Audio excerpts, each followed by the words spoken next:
पालघर जिल्ह्यातील विक्रमगड तालुक्यात 11 वर्षाच्या एका शाळकरी मुलाने दाखवलेल्या अपूर्व धैर्यामुळे त्याच्यावर बिबट्याने केलेला जीवघेणा हल्ला थोडक्यात टळला। या धाडसी कृत्याची चर्चा सध्या संपूर्ण पालघर जिल्ह्यात होत आहे। विक्रमगड येथील उठावली आदर्श विद्यालय 5वी शिकणारा मयंक विष्णू गोरा हा 11 वर्षाचा विद्यार्थी शाळा सुटल्यानंतर नेहमीप्रमाणे 4 किलोमीटरचा जंगल रस्ता पायी पार करून घरी जात होता। याच वेळी अचानक बिबट्याने त्याच्यावर जोरदार धडक घातली। सुदैवाने बिबट्याचा हल्ला थेट मयंकच्या दप्तरावर बसला, ज्यामुळे त्याचा जीव वाचला। या जीवघेण्या प्रवासातही मयंकने मोठे धैर्य दाखवले। तो जोरजोरात ओरडला आणि त्याने बिबट्याचा प्रतिकार केला। तसेच त्याच्या सोबत असलेल्या मुलाने बिबट्यावर दगडफेक केली।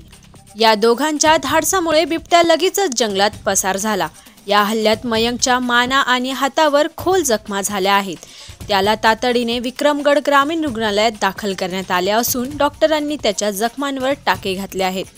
गेल्या काही दिवसांपासून या परिसरात बिबट्या असल्याची चर्चा होती आणि गावकऱ्यांनी व्हिडिओ पोस्ट करून सावधगिरीचा इशाराही दिला होता। तर ही शाळकरी मुलांना आजही जंगलातूनच प्रवास करावा लागत असल्यामुळे गावात भीतीचे वातावरण आहे। या घटनेनंतर संतप्त गावकऱ्यांनी वन विभागाकडे तातडीने कारवाई करण्याची मागणी केली आहे। मयंक आणि त्याच्या सोबतच्या मुलाने दाखवलेल्या या शौर्याबद्दल संपूर्ण पालघरमध्ये त्याचे कौतुक केले जात आहे। आरबी न्यूज साठी मलिक शेख, मोखाडा।